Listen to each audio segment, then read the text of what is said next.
Independentemente do inquérito sobre a delação da JBS, o mandato de Michel Temer pode ser encerrado pela Justiça Eleitoral.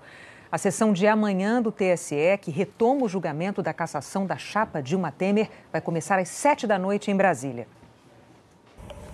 Um julgamento para ficar na história. No banco dos réus, a chapa vencedora da eleição presidencial. São 4 ações que pedem a cassação da chapa Dilma Temer por abuso de poder político e econômico nas eleições de 2014.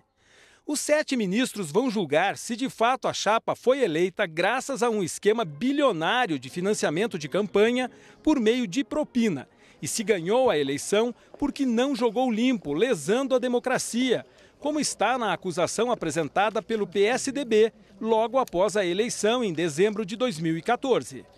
O partido também acusa Dilma e Temer de uso abusivo da cadeia de rádio e TV e de uso indevido de pesquisas feitas por órgãos públicos.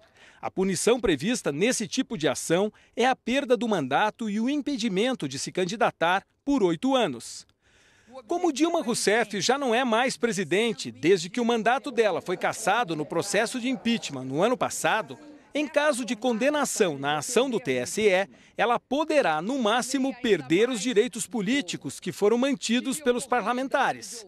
Sendo assim, quem mais tem a perder é Michel Temer, que fica sem o mandato em caso de condenação. A defesa do presidente argumenta que ele não pode ser punido porque não era responsável pela captação de recursos na campanha. Por isso, os advogados esperam que as condutas de Temer e de Dilma sejam separadas, que Temer preserve a cadeira da presidência da República e não fique inelegível. E acrescentam um argumento econômico, que nada tem a ver com as provas do processo. Dizem que tirar Temer colocaria em risco a estabilidade do país e da economia. O Ministério Público já opinou em parecer enviado ao TSE pela cassação da chapa. O procurador Nicolau Dino afirma que a separação é inviável. Para o procurador, é incabível a cassação de um, sem que tal medida também atinja o outro, vice na mesma chapa. Segundo o procurador, ficou demonstrado pelas delações da Odebrecht que Dilma sabia dos pagamentos via Caixa 2 ao marqueteiro João Santana, responsável pela campanha, que ela poderia ter coibido as irregularidades, mas se omitiu e não fez nada. O procurador diz que Temer também foi mencionado pelos delatores, mas que no episódio em que aparece um jantar no Palácio do Jaburu com executivos da empreiteira, discutiu doações para o partido, o PMDB, e não para a chapa presidencial. O Ministério Público sugere que Dilma se torne inelegível e que Temer perca o cargo. O procurador afirma que não existem elementos nos autos que liguem Temer ao financiamento ilícito da chapa e que, sem responsabilidade pessoal, ele não pode ficar inelegível. Mas que ele foi beneficiado por uma campanha financiada ilicitamente, então deveria perder o mandato, já que a lei prevê a cassação quando o candidato foi diretamente beneficiado pela interferência do poder econômico ou pelo desvio ou abuso do poder de autoridade. O conteúdo das delações de ex-executivos da Odebrecht e dos marqueteiros da campanha de Dilma e Temer é contestado pela defesa dos 2 acusados. Os advogados questionam a inserção dos depoimentos dos delatores depois que o processo já havia sido iniciado. A inclusão de informações fornecidas pelos delatores serviu para reforçar a tese do abuso do poder econômico e político da chapa. O relator do caso, o ministro Herman Benjamin, discorda dos advogados, porque uma das ações impetradas é de investigação judicial eleitoral, ou seja, permite investigar quaisquer fatos novos que surjam no curso da ação. A lei é clara. O tribunal formará a sua convicção pela livre apreciação dos fatos públicos e notórios, dos indícios e presunções e prova produzida, atentando para circunstâncias e fatos, ainda que não indicados ou alegados pelas partes, mas que preservem o interesse público de lisura eleitoral. O TSE já discutiu essa questão durante esse processo. Foi quando a então relatora Maria Tereza de Assis Moura pediu arquivamento da ação, por não ver indícios mínimos contra a chapa, desconsiderando elementos adicionados pelo PSDB fora do prazo legal. Por 5 votos a 2, o tribunal mandou seguir o processo e, por consequência, aceitou os novos fatos agregados. Foram marcadas 4 sessões. A primeira, que abre o julgamento, será nesta terça-feira, às 7 da noite. Na quarta, outra sessão, às 9 da manhã. E na quinta, 2 sessões, às 9 da manhã e às 7 da noite. Aqui na mesa do plenário, a ordem vai ser a seguinte, da esquerda para a direita. O ministro Admar Gonzaga, o relator Herman Benjamin, o ministro Luiz Fux, o vice-procurador-geral eleitoral Nicolau Dino, no meio, o presidente do TSE, ministro Gilmar Mendes. Depois, o chefe da assessoria do plenário, Jean Carlos Assunção. Em seguida, a ministra Rosa Weber. O ministro Napoleão Nunes Maia. E, por último, o ministro Tarcísio Vieira. Aqui na frente, na tribuna, os advogados farão as sustentações orais. Antes de os 7 ministros começarem o julgamento propriamente dito, existe um rito a ser cumprido. O primeiro passo será o exame das preliminares, contestações que não buscam rebater a pertinência das acusações, o mérito da ação, mas a própria viabilidade e o rumo tomado pelo processo em mais de 2 anos de tramitação. Em seguida, o ministro Herman Benjamin lê o relatório da ação, documento que sintetiza as apurações, provas e depoimentos colhidos no processo.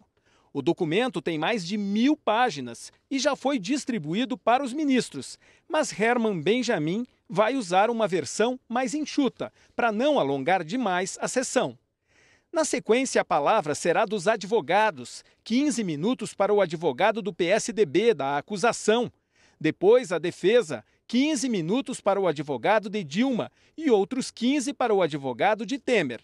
Por fim, falará sentado na bancada, junto com os ministros, o representante do Ministério Público. Só depois é que se inicia o julgamento com os votos dos 7 ministros que compõem o plenário do TSE. O primeiro a votar é o relator, Herman Benjamin. É nessa etapa, porém, que o julgamento poderá ser interrompido se um dos ministros pedir vista do processo, considerando que precisa de mais tempo para analisar o caso.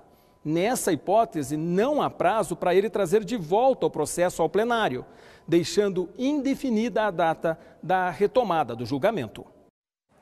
Não existe um prazo determinado para o fim do julgamento. Inicialmente foram reservadas 4 sessões até quinta-feira. Além da cassação ou não da chapa Dilma Temer, os ministros do tribunal vão decidir como a sentença vai ser cumprida. Caso o julgamento termine, o presidente do TSE, Gilmar Mendes, proclamará o resultado pela condenação ou absolvição, conjunta ou separada, de Dilma e Temer, bem como as punições a serem aplicadas a ambos, se forem considerados culpados. Também, neste momento, Gilmar Mendes vai anunciar, com base nos votos dos ministros, se a execução da decisão será imediata ou se deverá aguardar o julgamento de eventuais recursos.